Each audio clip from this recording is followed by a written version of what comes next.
Again, my alarm.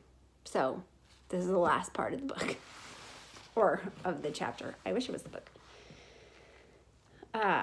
So he's talking about his life savings and how he learned to save. All of which means you've got a pile of loot back there in the drain pipe, said Harry Cat. Just a minute, please, if you wouldn't mind, said Tucker. I'll tell it in my own way.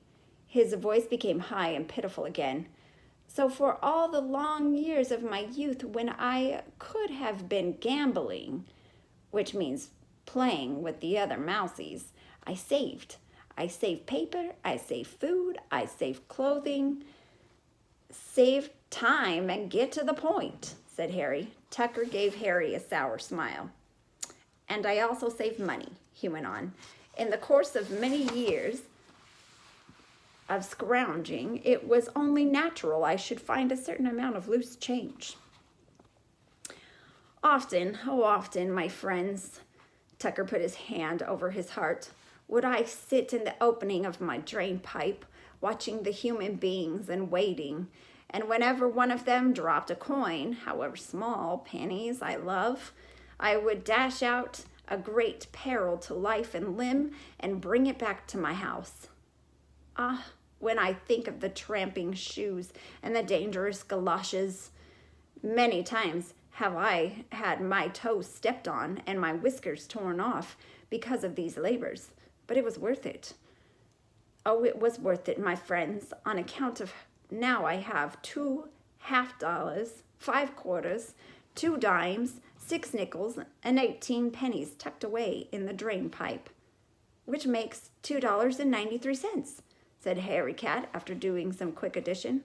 And I am proud of it, said Tucker Mouse.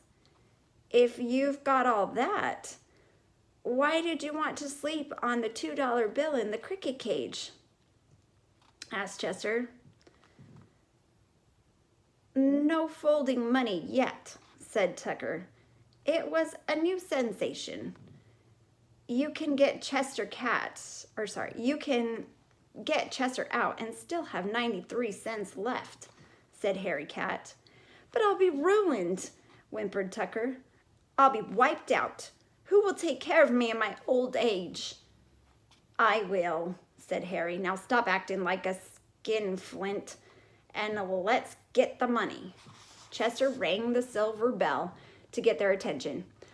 I don't think Tucker should have to give up his life savings, he said. It's his money, and he can do whatever he wants with it. Tucker Mouse poked Harry in the ribs. Listen to the cricket, he said, acting noble and making me look like a bum. Of course I'll give them money. Whenever mice are spoken of, never let it be said that Tucker Mouse was stingy with his worldly goods. Besides, I would think of it as rent I pay for sleeping in the cage. In order that Tucker could keep at least one of each kind of coin, Harry Cat figured out that they should bring over 1 half-dollar, 4 quarters, 1 dime, 5 nickels, and 15 cents. That would leave the mouse with a half-dollar, a quarter, a dime, a nickel, and 3 cents. It's not a bad beginning, said Tucker. I could make up those losses in a year, maybe. The cat and the mouse had to make several trips back and forth between the drain pipe and the newsstand, carrying the money in their mouths. They passed the coins into the cage one by one, and Chester built them up into a column, starting with the half-dollar on the bottom and ending with the dime, which was the smallest, on top. It was morning by the time they were finished. They had just time enough to share half of a hot dog before Mama Bellini was due to open the stand. Mario came with her. He wanted to feed Chester early and then work all morning until he took over the newsstand at noon. When they lifted off the cover, Mama almost dropped her end. There was Chester sitting on top of a column of change, chirping merrily.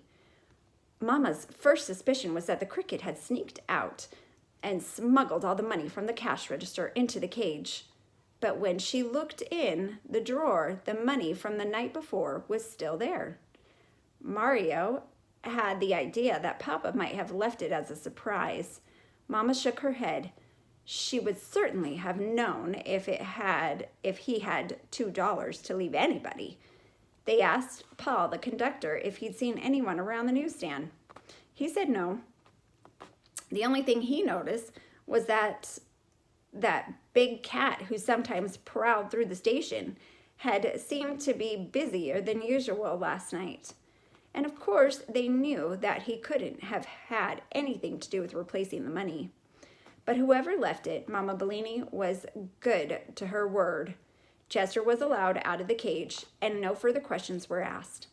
Although she wouldn't have admitted it for the world, Mama felt the same way about the money that Tucker Mouse did. When you had it, and you didn't bother too much about where it came from. And there's a picture of Mama and Mario and her disbelief in the money.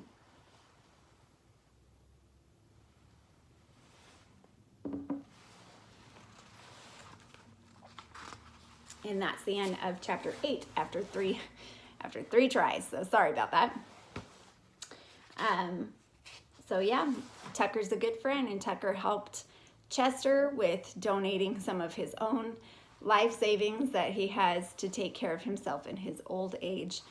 And next chapter is chapter 9, called The Chinese Dinner. So I wonder, now that Chester's out, what will happen now? Also, today's assignment or today's activity with the story is just a reflection that's in the quizzes. It's a reflection you could do for any chapter book. So we're going to use it today for chapter 8. So you have some experience with it. And then anything that you're reading, you can use that as a chapter reflection for me to see what you're reading about. Just something different than a pen and paper. All right. Tomorrow will be chapters 9 and 10. And hopefully you are loving the story, and we'll finish soon, and then you'll be able to take an AR test on it. So yeah. All right. Have a good day. Bye.